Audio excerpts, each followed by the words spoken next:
My name is Vicky. I'm the Chief Exec of a fantastic organisation called Project 6 in Keithley. So we've gone from Batley to Leeds to Keithley this afternoon.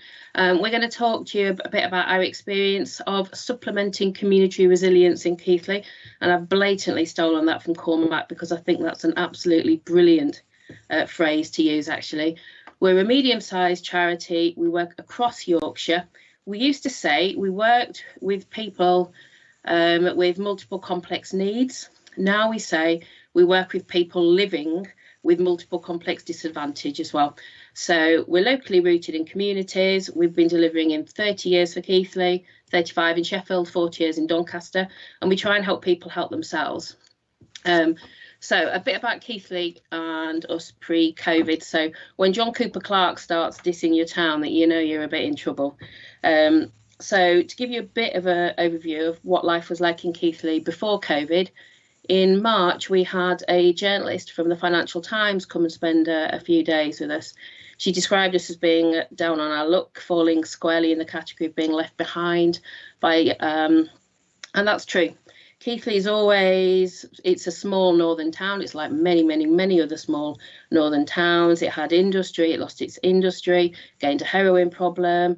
In the cycle of boom and bust, we seem to go bust quicker and it takes longer for the boom to come back. So actually we spend a disproportionate amount of time struggling. We have significant health inequalities and health inequities. We've got challenges around transport. It's £9 to get to Leeds. And if you only earn £9 an hour, that's a significant chunk of your earnings. And we've got our fair share of racism, structural microaggression, racism, all the stuff that Heather was just talking about there as well. And that's something that we absolutely need to tackle.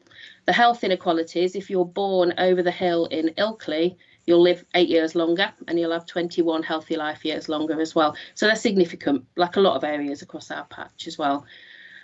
We've featured in the top 10 of the worst places to live and Britain's worst town as well. But I love Keithley. Sorry, can we go back a little bit? Back to the previous slide, because there are some really positive things. We've got a thriving community sector, a thriving VCS with small, medium, grassroots VCS organisations. We've got local leaders who genuinely want to empower and see flourishing communities.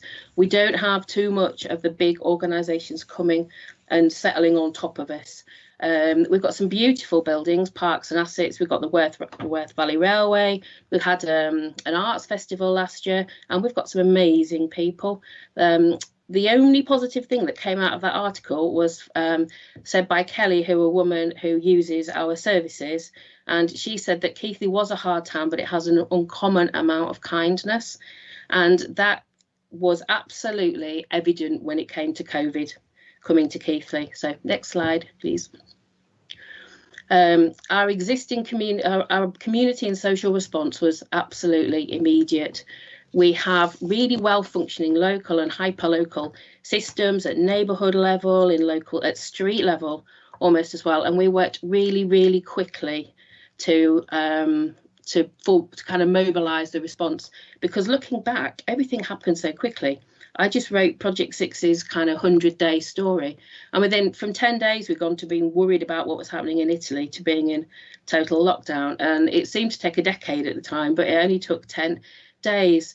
So we really quickly identified food poverty was going to be an absolutely huge issue. Hundreds of people and families were going to go hungry in Keithley. There's a lot of work kind of in the grey economy. There's a lot of work of things like taxi drivers and restaurants, and their income just went overnight. So because we were well connected and we knew who our community leaders were and our groups were and our grassroots people and our neighbourhoods were, we were able to, within a matter of days, form a fantastic food poverty pathway. So we got the local leaders together. We as an organisation opened our front door really widely. Our crisis phone line became a crisis phone line for the whole of Keithley. We redeployed 4 staff internally to staff it. We created a referral route, which was supported by the community, supported by other VCS organisations, grassroots ones, into the Salvation Army, who were already doing an amazing job of the food poverty work as well. We redeployed 3 staff to them. Somebody gave us a minibus.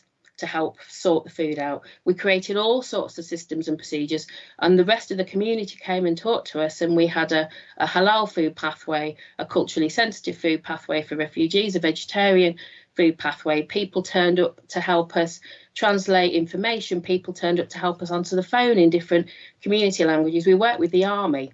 The army came and helped us work up our logistics so we could increase everything by fourfold. We saw a 400% increase in our crisis service calls and 200% increases in our support services for the most vulnerable as well.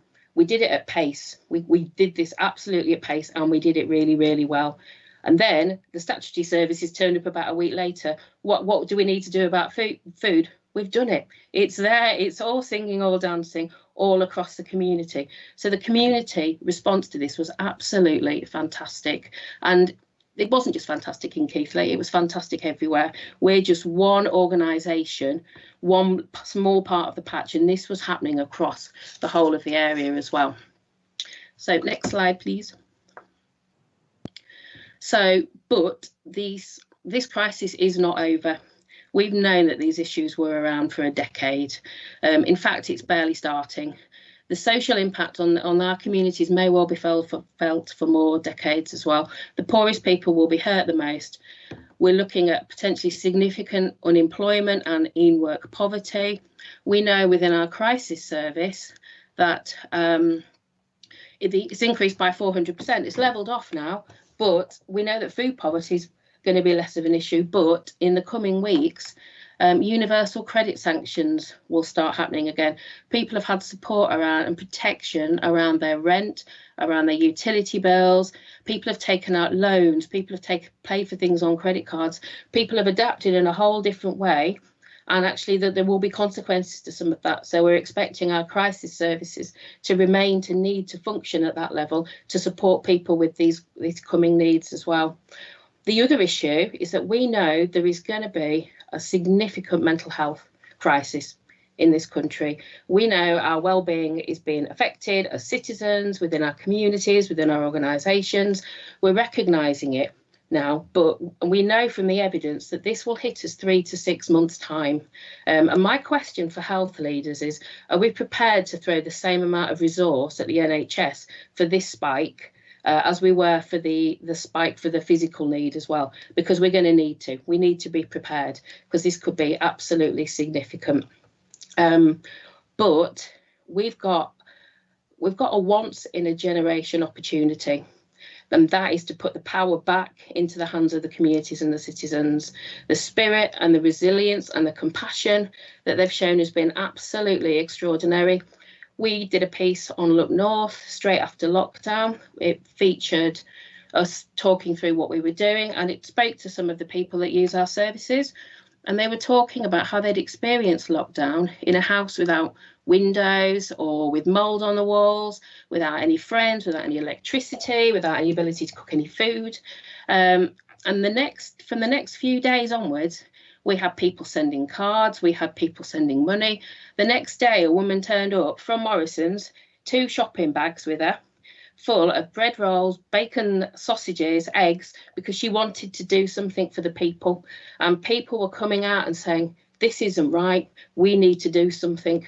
We've shone a light on it, we've activated this compassion, and we absolutely need to act on it.